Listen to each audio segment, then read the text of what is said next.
So what I want to try to do in a space of about 25-ish minutes is to try to run through my basic take on the relationship between American Jews and Israel. Okay? We don't have enough time in 25 minutes to lay out all of the pieces or to prove every assumption, and therefore things that you want to ask about or push about or disagree with, happily willing to do that when we get to the open part. So there's certain things, for example, I'm going to posit that we're in a bit of a crisis. Not everybody believes that. I think most people believe that, but I know that there are definitely people who do not believe that. But even saying that that's the case does actually merit some proof. But proving it, I think, would take 25 minutes. And so we're not going to do that. So here's what I want to try to basically do as a kind of a bullet point outline. I want to just begin a little bit with the crisis. Then I want to say something about what the conventional wisdom is about why we're in a crisis. Then I want to tell you why I think the conventional wisdom is wrong and prove that it's wrong.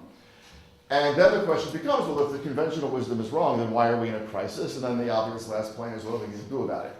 Or can anything be done about it? And sometimes there are crises in life about which there's nothing to do, right? I mean, we all know that we're old enough, we've been to too many hospitals where there was nothing to do, and we've watched too many families confront really serious problems where there was nothing to do. Not every problem has a solution.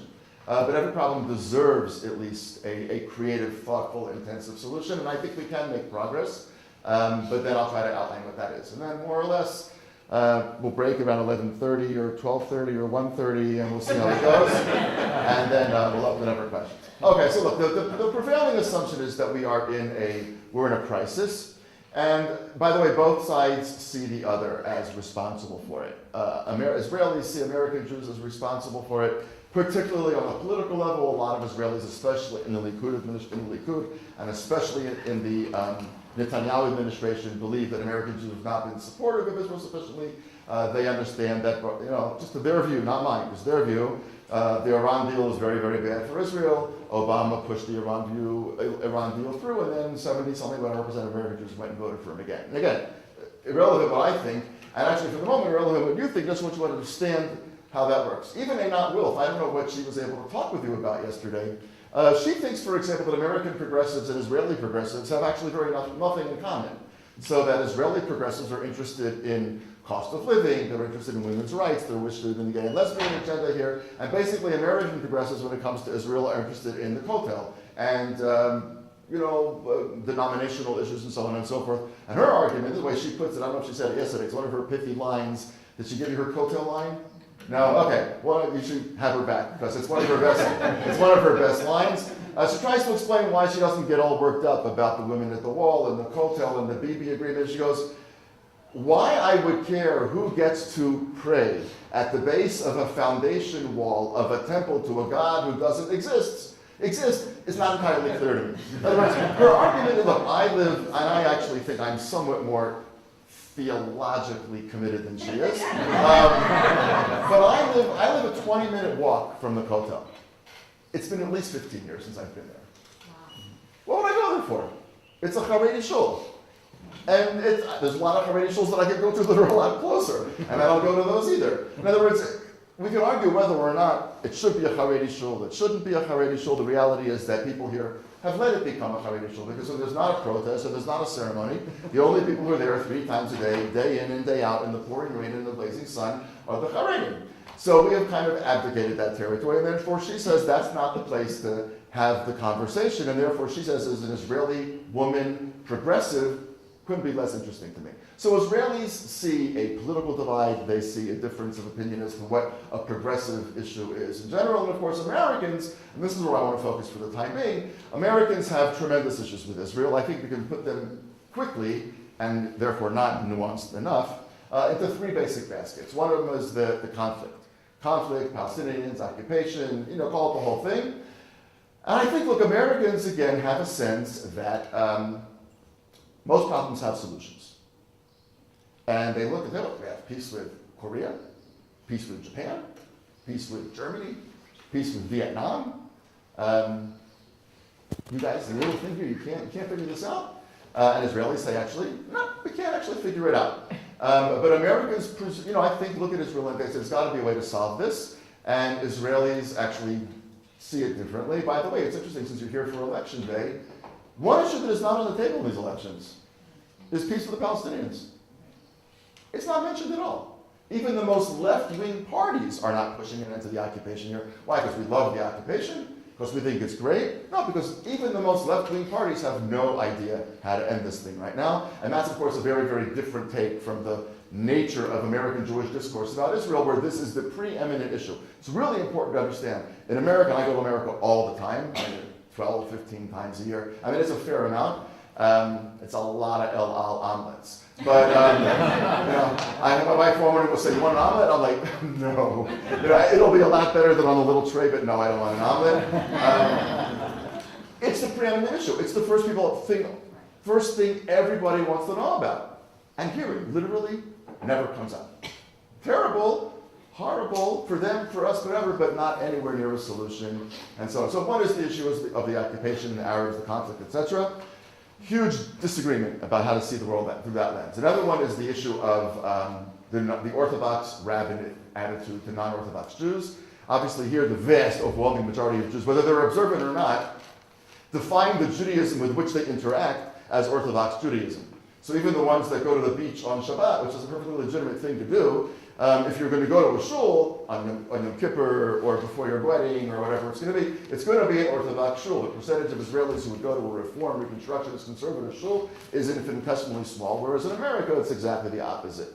And speaking now, by the way, as a conservative rabbi, whose marriages are not registered here, and when I perform a marriage, it is actually technically a violation of the law, and technically I can be arrested and put in jail for 2 years. And my attitude is, if there is Wi-Fi and there are no faculty meetings, I'm guilty. Right? Take me. I just need high-speed Wi-Fi and no meetings whatsoever. And I'll actually do another wedding, 1 year and 11 months afterwards, so I can just get a renewal of the agreement. But in any event, so I understand the frustration, obviously. Here the objections are very real, and I'll speak now as an Israeli for a second. The rabbinate, and the chief rabbinate especially, the children that go to the army, they're effectively Haredim. They don't eat the food in the restaurants to which they give hashgacha, because they don't trust their own hashgacha, which sounds crazy, but it's actually true. They're not really Zionist.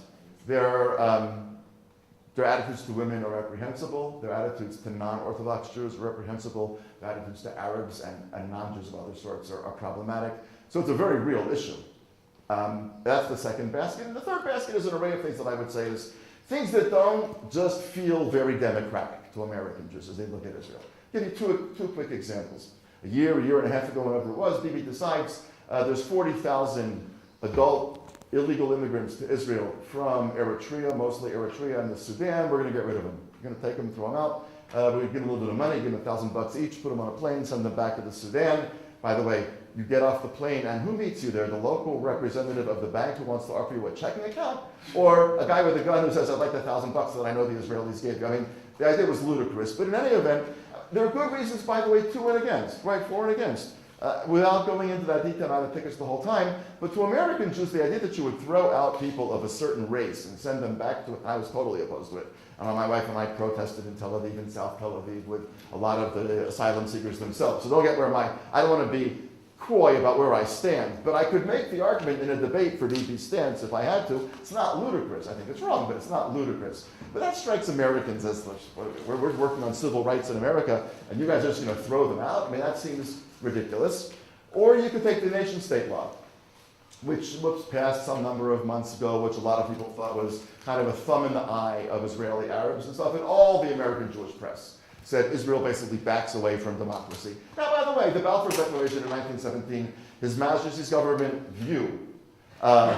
We had a little discussion whether it's view or views. This is what happens when you get crazy. You discuss, this is your conversation over email. Is it view or views? But thank God for Google. But in any event, His Majesty's government view would favor the establishment in Palestine of a national home for the Jewish people. I mean, that was 1917. It's more than 100 years ago. Israel's Declaration of Independence begins, the land of Israel was the birthplace of the Jewish people. It's not in the course of human events a la Thomas Jefferson. So again, Israelis didn't think that the nation-state law was such a huge deal because it was simply restating what we've been stating all the time. The timing may have been bad, and some of the phrases and clauses were definitely gratuitous, but nobody here saw it as a huge earth-shaking thing, whereas in the American Jewish world, it was perceived as a major backing away from democracy. So Arabs, Orthodoxy, rabbinate, and democracy in general.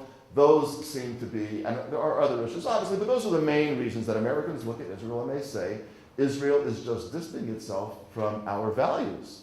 And it's becoming harder and harder as somebody who really cares about Israel and somebody who loves Israel and wants my children and grandchildren to love Israel. You guys are making it really hard for me. And I understand that. And that's very compelling. So why is it totally wrong? Now, by the way, to say that it's totally wrong is not to suggest that those are not real issues. Nothing that I'm about to say now should take away from the question of what Israel does with the occupied territories. We'll use that term even though it's a latent term right now. Is it going to be a determinative question about what kind of a democracy emerges here in 50 years? I'm not suggesting that it's an unimportant issue. And I'm not suggesting that the Orthodox rabbinate here is not a huge issue or any of the other issues. They are critical issues. They're just not the reason for the rift. So when I say that they're not the reason for the rift, though, I'm not suggesting they're not really important issues. They're just not the reason for the divide. How do I know that? I know that because the divide precedes all these issues by decades. And I'll give you 4 quick examples. But obviously each one of them we could plow and plumb to greater depths, but we don't have the time. So I'll give you 4 very brief examples to show you all of them will take place before at 1960 or earlier, which is before the occupation, obviously, and it's before the rabbinate got nasty, and it's before all of these democratic issues. Those are the days when Israelis looked at Israel, and it was the kibbutzim. The men and the women were sitting around the campfire, plowing the land by day, guarding the fire line by night, and somewhere in the middle having time for Israeli dancing and campfires and swapping spouses and all kinds of things. That kind of didn't make it into the UJA posters, but okay, whatever. Probably just wasn't enough room with the size font that they were using. But in any event, right, those were the days when Israel was perceived as a kind of a socialist haven. And by the way, it's important to recognize that those are exactly the years that American Jews are beginning to really make it in America and are moving to suburbia. It's the American Judaism that Philip Roth is making fun of in Goodbye Columbus. Right? So American Jews are very happy that they're living better than their parents and better than their grandparents, and they're getting a second car and had that fake wood paneling on the side, and they're living in suburbia, but they're also feeling somehow that that's at odds with certain fundamental Jewish core values, and the kibbutz satisfies that.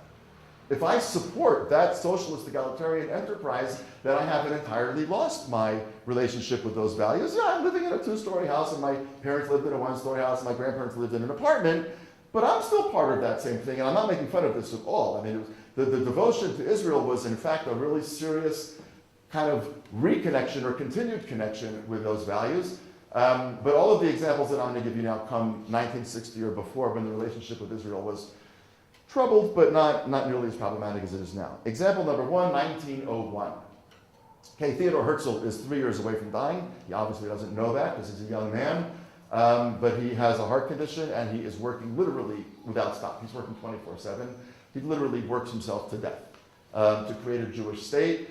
1897, of course, I was at a Brahms concert last night at the YMCA. Right here, I should have just stayed and not had to find a parking space both last night and this morning. But I did go home in the middle. But we were at a Brahms concert last night. Brahms died in 1897. But I was actually thinking 1897, the First Zionist Congress. And I see no cause and effect. He died before the First Zionist Congress. I don't want to say that, oh God, the Zionists killed Brahms also. That's all we need. But anyway, no, we didn't kill him. We listened to him. We applaud for him. But in any event, 1897 to 1901, the Zionist movement gets tremendous traction. It's really taking off like wildfire for reasons we can't go into now. And in 1901, Herzl writes an open letter to American Jews, and he says, basically, you're useless. Jews across the whole world are getting on board. They're building this thing with us, and you are very good at conventions and making a lot of noise. And then you go home from your conventions, says Theodor Herzl, in 1901, 120 years ago, basically. He says, Ke'ashan kaleh, which is the phrase from the Machzor, like a puff of smoke that dissipates with the first breeze, you're gone. Everybody else is serious about this, and you're not. Now, that's pretty amazing, that in 1901, the guy who establishes Zionism as a political movement he somehow senses that there's something different about American Jews from the rest of the world. Now, why is that? So that'll take us to 1921. We'll fast forward 20 years, but to do that, very quickly, 1915. Woodrow Wilson, President of the United States, wonderful president in certain ways, imperfect president in other ways. You probably heard something about imperfect presidents, but in any event, he is in the midst of this massive immigration wave. Most of us here who are from America, well, not all of us, but most of us who go to your family came to America between 1880 and 1920. Almost everybody, right? Now we think of it as the age of great Jewish immigration to America, but it wasn't. It was the age of great immigration to America, of whom many, there were a lot of Jews, but most of them weren't Jews. It was massive, massive. 1865, the year that the Civil War ends, there's 250,000 Jews in America. By 1920, there's about 4 million, which is 8x, 4.2 million, depending on who you ask, obviously. But it's 9x in the space of 50 years, basically, which is unbelievable. Now, the Jews are a very, very small piece of that picture, and Woodrow Wilson is trying to remake America with all of these immigrants. He's not talking about building border fences, and he's not talking about the people coming from Ireland or Italy or Spain being rapists and murderers and thugs. He's saying, we want you, but we want all of you. You can't be an Austrian American, and you can't be an Italian American, and you can't be an Irish American. You gotta be an American. If you're going to have a hyphen in there, he says, you're no worthy man, that's how they spoke back then, you're no worthy man to stand under the stars and stripes. Like either you're in or you're not in. We want you, but you got to be all in. 2 years later, Balfour Declaration. And Zionism makes an important step forward toward the creation of a state, and American Jews are now caught. Woodrow Wilson has just told us you can be in only if you're all in. And European Zionism is making great strides towards building a state, and they want us to support them. What are we supposed to do? That's a really hard place to be. And the easiest way to deal with it is not to deal with it, just to sort of tune out, which is what that's the history of tuning out. Goes back to there. But Louis Brandeis, who at that point is the first Jew on the American Supreme Court, and the only one at that point, also appointed by Wilson, he becomes at a certain point the head of the International Zionist Movement, largely because World War I basically makes it impossible for people in Europe to run the movement. So America takes over, fills the vacuum, and Louis Brandeis takes over. And he tries to fashion a form of Zionism that is going to make it possible to put one leg on one side of the river and one leg on the other side of the river and somehow to straddle it.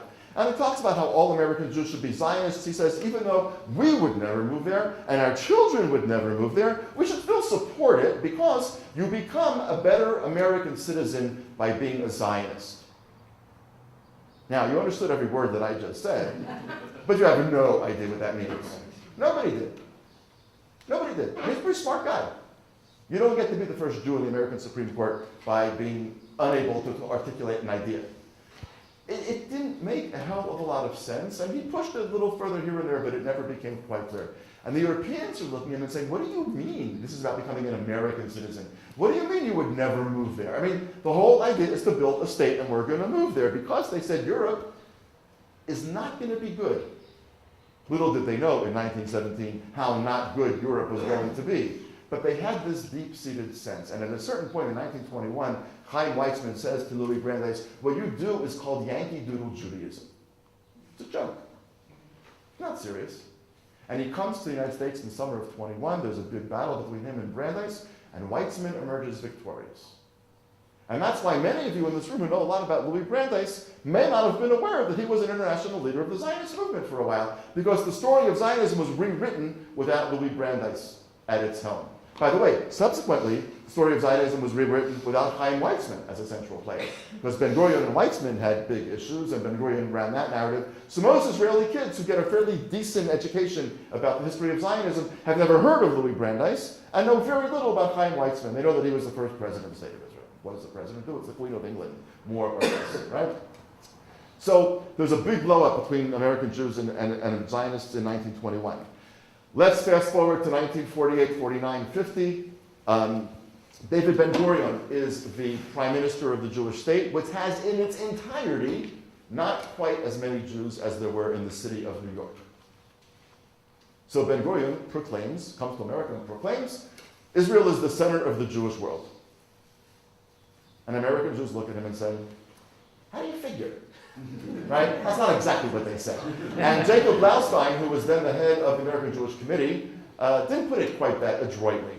Okay? And this becomes he says to Ben-Gurion at a certain point, there's two things you got to stop, buddy. No, I don't think he said buddy. He said, number one, you got to stop talking about the center of the Jewish world, because even if numerically it wasn't a joke, which it is, you don't speak for us. We're not in exile. We're a diaspora, but we're not in exile. You don't speak for us. Number two, we got to stop coming to these shores and telling people to make aliyah. It's offensive. Now, by the way, eventually American Jewish leadership would say to Israeli leaders, come, talk about aliyah. Tell people to jump off the George Washington Bridge, too. I mean, they are more likely to do that than to make aliyah. You can say whatever you want. But in the late 40s and early 50s, they took it somewhat more to heart. And basically, the agreement with Blaustein and Ben-Gurion, called the Blaustein-Ben-Gurion Agreement, was you stop talking that way and we'll give you political and financial support. You start talking that way, we're going to cut you off. They shake hands, they sign the agreement. Ben-Gurion violates it 3 times a day. He may not have had time to pray 3 times a day, but he definitely had time to violate the agreement 3 times a day. But it was a kind of an unspoken, yeah, I really should not be doing this, but I can't help myself kind of a thing. And the relationship is muddy. But I'm underplaying the degree to which it was a huge crisis in the early years between the two communities, in which American Jews basically said, if you don't stop this, we're cutting you off. Now that's where we were after the Kotel thing. And that was only individuals and small work. It wasn't, it was a big deal. So 1901 with Herzl, 1921 with Brandeis and Weizmann, 1948, 49, 50 with Ben-Gurion and Blaustein. Comes 1960, Ben-Gurion comes to the Knesset and announces that Israel's captured Eichmann in Buenos Aires and has spirited him out of Argentina, and he's being held in Jaffa back then. He's being held in Israel and will be tried in Jerusalem. Israelis feel a tremendous sense of satisfaction. That Jewish sovereignty means that the long arm of the state of Israel can reach anywhere. By the way, they felt the same thing this week. The long arm of the state of Israel will find Zachariah Baumel wherever he is 37 years later. In my shul, that I've been going to since 1998, his name is read out. It won't be this week. But every Shabbat, the name of those 3 soldiers from Sultan Yaqub in 1982 have been read out in the morning. Now, tomorrow morning, when they don't read it out, it's going to be sort of like jarring. But, okay, now we know. We sort of know that they're not alive either. But my point is that Israelis feel, by the way, Putin, Schmutin, and Trump, there's a lot of things people don't love about all of that. But that we'll find you anywhere. If you're one of ours, we'll find you. Also, we'll find you anywhere if you committed genocide against us. We'll find you. And Israelis don't feel euphoria. Nothing to feel euphoric about when it comes to Eichmann. But there's tremendous satisfaction. And in American Jewish life, some of you may know this, there's tremendous comfort with the fact that Israel did this. After all, some people say, including Joseph Proskauer, who's the previous head of the AJC prior to Blaustein, how many Israelis did Eichmann kill? Well, obviously 0, since Israel was founded in 1948, right? And so Proskauer wants to know, who appointed you? But it's the same thing with Blaustein. Who says you are the actors for the Jewish people? The Nazis killed the Jews, not the Israelis. So by virtue of what? Are the Israelis establishing themselves as the actors for the entire Jewish people to go ahead and do this? Now, as a snide aside, I'll say what? The B'nai B'rith with logistical support from Hadassah was going to go get Eichmann? We're having a meeting of our local chapter. We'd like you to come and speak. Trick! Actually, you're capturing him. Now, it's a little hard to imagine that there was anybody in North American Judaism that was going to go get him. It was a very complicated operation, by the way. Huge issue, kill him there, don't kill him. Spiriting him out. I'm sure you probably know the story, that he was dressed up as an El Al flight attendant. He was forced to drink an entire bottle of whiskey, so he was completely incoherent, which made him blend it with the other El Al flight attendants. And they left one flight attendant behind, a legitimate flight attendant, so there would be no, it was not a simple thing. And then Rafi Eitan, by the way, who died 2 weeks ago, has given very, very compelling testimony about what it was like to be in the apartment with Eichmann. He had to watch him shower to make sure that he wouldn't commit suicide, and just a guy. Literally just a guy that looks like anybody else that you would see at the gym at the JCC. And to understand that in that normal-looking human being resided such evil was for a time a very powerful, painful reckoning. Because you want to see the devil, but you don't. You just see a person. And anyway, but American Jews respond with outrage. Joseph Kraskauer says that Israel had acted in the name of an imaginary ethnic identity. Eric Fromm, who's a leading psychoanalyst and a fairly big deal in the American Jewish community back in the day, said that what Israel had done to Eichmann was no better than what Eichmann had done to the Jews. Fighting words. Now, at the end of the day, Ben-Gurion, by the way, was livid. He remained livid until he died. And he said in the Zionist Congress that year, in the 25th Zionist Congress, American Judaism is basically irrelevant. It's going to disappear in a sea of assimilation and self-hatred, and really, who cares what they think? That's the left. That's the Labor Party. That's the guy with the shorts doing handstands on the beach, not Bibi Netanyahu. But Bibi is just parroting Ben-Gurion. This goes way, way, way back. That's how I know that it's not the rabbinate, and it's not the occupation, and it's not the asylum seekers, and it's not the nation-state law. Again, those are all really important issues, but that's how I know that's not what it is. Now, really quickly, so then what is it? What is it? And here I think this will have implications for the work that you all do collectively. And again, these are each bullet points, which I'm not going to do justice to, but Doron will probably push a little further on some, and then we can open it up. And more importantly, you'll buy the book when it comes out. I couldn't care less if you read it, as long as you buy it. And it's a great Hanukkah present. Everybody in your contact list, you can truly leave anybody out. They really all want it. Anyway, unless I'm in your contact list, I have a copy. But anyway,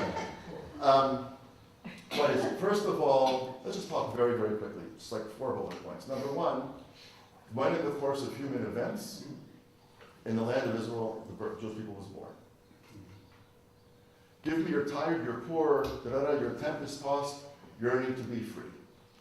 Not you're tired and you're poor white people, not you're tired and you're poor Christian people, not you're tired and you're poor landed or middle-class people, you're tired and you're poor, you're tempest-tossed, yearning to be free. America is open to anyone who wants to be part of the dream of the infinite human potential that America represents. Israel says, law of return. If one of your 4 grandparents was a Jew, you can become a citizen. And if not, you really can't. I mean, yes, you can apply, and every now and then somebody's admitted, but very basically you can't. This is not a liberal democracy. Everybody thinks that Israel ought to be evaluated as, how's it doing against the standard that America sets? By the way, one could ask, how's America doing against the standard that America sets? But that's a question about which, of course, I have no opinion whatsoever, so therefore we're going to skip it, right? It's a sad time we're living in, actually. It's a very, very sad time. A woman who, this is an aside to an aside, but a woman who's a good friend of mine who works at the New York Times, who will remain nameless, but she's a senior editor, very smart, not hard left, not hard right, just... She wrote me an email about a week ago, and she said, she's 47. She wrote me an email, and she said, I feel like I outlived the civilization in which I was raised. Which is a really, really articulate way of putting the feeling that many people have. But because she can say it so articulately, she gets to work at the New York Times, and the rest of us have to read the New York Times. Or buy it, or not read it, whatever the case may be. Most people I know, subscribe so they can cancel the subscription. In any event, I know a certain Orthodox rabbi in New York who cancels the subscription to the New York Times 5 times a year. So I say, so-and-so, what you're not talking about is that you subscribe. But in any event, America is a liberal democracy in the Jeffersonian, Hamiltonian, Lockean tradition. It's open to everybody. Israel's not about everybody. Israel's about the Jews. Israel has 20% Arab minority who have legally equal civil rights, and you need to see those rights more fully fleshed out in the same way, by the way, that African Americans have full civil rights and need to see those rights more fully fleshed out, in the same way that whites in Appalachia have equal civil rights and need to see those rights fully fleshed out. Israel's hardly the only country that has a population with equal civil rights that doesn't have what to be proud of entirely yet. France, England, Germany, everybody. But I'm not giving us an out, I'm just saying we're like everybody else. So these are very, very different enterprises. That's one of the reasons for the tension. And therefore, when the nation-state law comes up, Israelis say, what's the big deal? Of course we're a Jewish state. And American Jews say, well, if America said it was a Christian state, we'd be furious. If Americans said it was a Jewish state, we'd be furious. It's not what a democracy is. It's not what that kind of a democracy is. It is what this kind of a democracy is. And we never talk about that. We never talk about it. Here I'm going to be very serious. If you use a couple's metaphor, right? If a couple has a big issue that it chooses never to talk about, every little thing will set it off. So they'll fight about the socks on the floor or the dishes in the sink. But it's not about the bedroom floor and it's not about the kitchen. It's about really, really big stuff that nobody talks about. That's where we are in that metaphor. I'm not suggesting that Palestinians or rabbinate is socks on the floor. You understand that. The metaphor doesn't go that far. But it's not what's setting this off. What's setting this off, these are totally different enterprises. Another example. Judaism in America is a religion. That's what it is.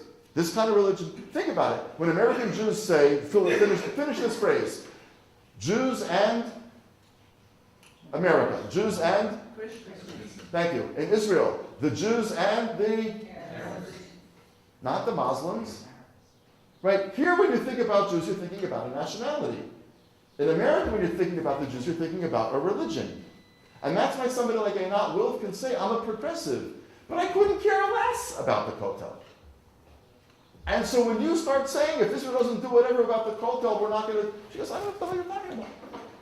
And I understand this side and I understand that side because I'm the therapist, right? I'm helping the couple here, right? Obviously I'm not. But I think that what we fail to understand is that, there's the very, very, very, very rare American Jew who has not stepped foot in a synagogue.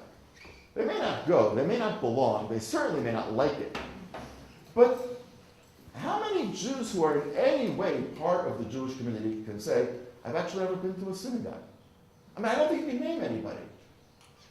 I know tons and tons and tons of deeply committed Israeli kids who are officers in the army, who were in the army for 7 years, 8 years, 10 years, who care deeply about this state, who literally have said things to me like, what actually happens in a synagogue?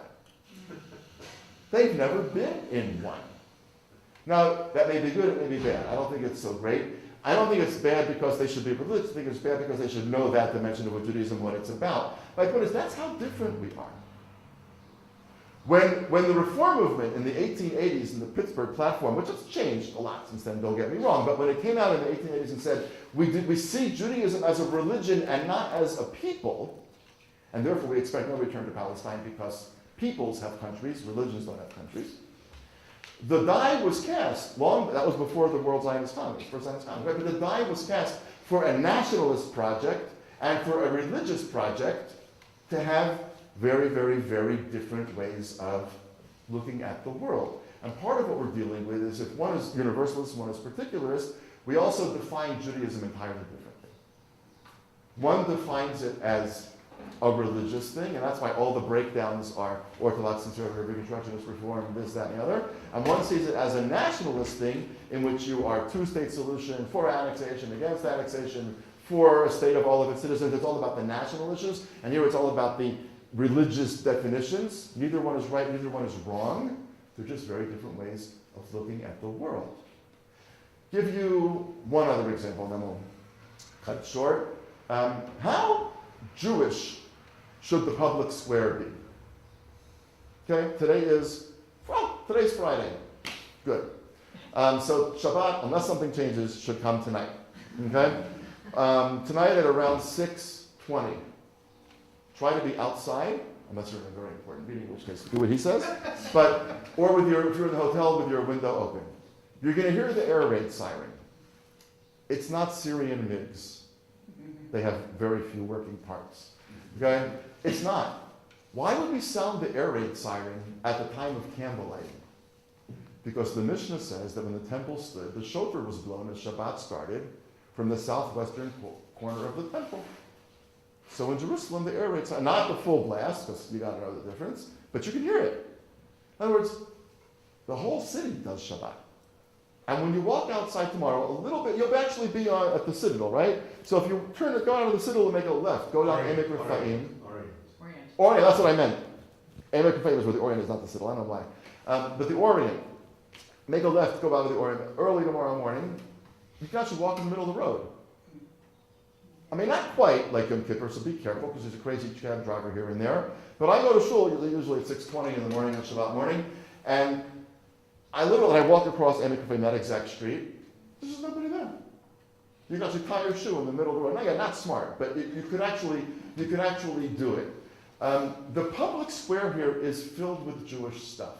If it is Hanukkah and you don't know what day of Hanukkah it is, there's something deeply wrong with you, because every single traffic circle has a big Chanukiah with the lights lit, and the front little digital thing on every Egged bus not only says Hanukkah Sameach, but then tells you what day of Hanukkah it is, and so on. It's on the news, it's on this. If you ever have insomnia, which I know you guys don't because America has no stress, but we Israelis have stress, and so if you ever have insomnia, and nobody listens to the radio anymore, right, except it's online, but there is still radio in Israel. I forget what time of the morning it comes on, 5:30, whatever, but some of the stations actually go offline at night.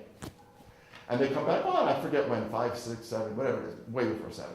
And how does it start? Like, good morning, you give us 22 minutes, we give you the world. Beep, beep, beep, beep, beep. No, it doesn't do that. They go, Shema Yisrael. Like, at first time I heard it, I thought, oh my God, I died and went to heaven. Like, you know, oh my God, it's God. Like this sonorous voice. But the public square is on the radio. The public square is on the radio on Yom HaZikaron, National Remembrance Day. Memorial Day on America radio is exactly the same as radio on any other day except for the ads for the sales. And I'm not saying that derisively, it's just what it is. Here, Memorial Day, the songs are heartbreaking. And television is heartbreaking. And the holidays are everywhere. And the advertisements for dairy food before Shavuot. And if you've never been to Jerusalem on a Shavuot night, I mean this seriously. It is worth buying a ticket, getting a hotel room, coming for Shavuot night, and going home the next day. You will see on these exact streets hundreds of thousands of people in the middle of the street, men and women, religious and secular, scurrying all night long from one class to another. And then making their way as the sun begins to rise to the Kotel. And when the Mishnah talks about Jews from all over the country streaming towards the Kotel, if you want to know what that looked like, go stand outside the Jaffa Gate on the morning of Shavuot, and you will see exactly that. The public square here is filled with Jewish stuff. By the way, we understand that Arabs feel out of that. Get that. Arabs have a national anthem which talks about 2,000 years of Jewish yearning. How are they supposed to sing that national anthem? They can't. I get that. And Arabs have a national symbol of their country, which they're going to vote on Tuesday. Not enough of them, but they're all eligible to vote, which is a menorah, not a bald eagle. Who doesn't think the bald eagle is a beautiful animal? I mean, you can't not think it's impressive. But it's not, you wouldn't want a cross. And you wouldn't want a crescent. You have a bald eagle. We have a menorah, right? And you have a flag made of stars and stripes. And we have a flag that's meant to look like a talit. And that's also the flag of Israeli Arabs. We understand that the Jewish-laden public square creates huge issues for Israeli Arabs. And there's lots that can be done to make them feel more enfranchised. But we're also willing to pay the price of them not feeling fully enfranchised for this to be a publicly Jewish state. It's always going to be edgy. It's never going to be easy, which, by the way, is one of the reasons that I am a two-stater. The same reason that I moved from America to Israel was because I wanted to live in a country where my own people's narrative was the same narrative, was the narrative of my country. Right? I wanted the holidays of my country to be about the exodus from Egypt and crossing the Jordan River and not crossing the frozen Delaware or the Alamo or Fort McHenry, as incredible as those stories actually are, and as good as that country has been to the Jews. I want Israeli Arabs to have the same choice. If they don't want to live in a country which is so overtly Jewish, I want them to have a country right here. Literally, it'll be a stone's throw from here, where their language and their narrative and their sacred texts and their religious leaders will define that. And any of them who want to stay here, 100% welcome and fine, and then it's my obligation as part of the majority to make them feel accepted, honored, etc., etc. But I'm a two-stater in large measure because as wonderful as living here is for me as a Jew, I want them to have the same opportunity. In all of these ways, and ways that we can go into more, stopping now, we're just very different. We're entirely different. And yet we judge each other as if the other should be acting like us. Israelis look at Americans and say, what are you talking about? End the occupation. Like, what are you talking about? Do you understand what's going on the Gaza fence? Without recognizing that that is still, by the way, an important moral Jewish call. That we, because we're so worried about the Gaza fence, don't get to think about enough. And American Jews make the call for ending the occupation without understanding, like, what are you talking about? Do what? One is universal, one is particular, one is religious, one is national. We're very, very different. Now, when you get to a place in a couple that you've grown that different, there's really a couple of different options. You can talk about it, and you might be able to actually figure out how it's not going to be like it was when you were 27 frolicking around the beaches of Malibu, but it might be great. It's going to be different, but it's going to be great. It'll be more mature, it'll be more fraught, but it'll be really great.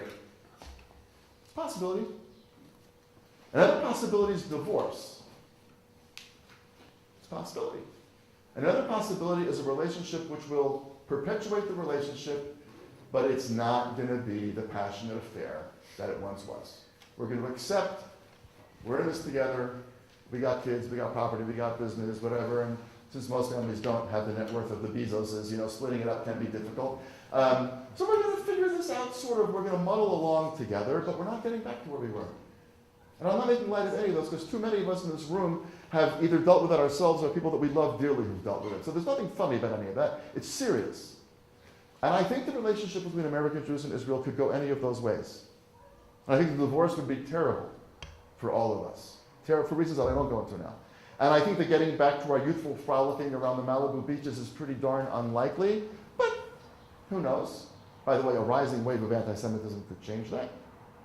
Other issue altogether.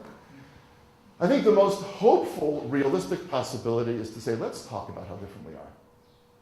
Let's understand that we were created in response to very different challenges, and we availed ourselves of very different opportunities, and we honed very, very different survival skills.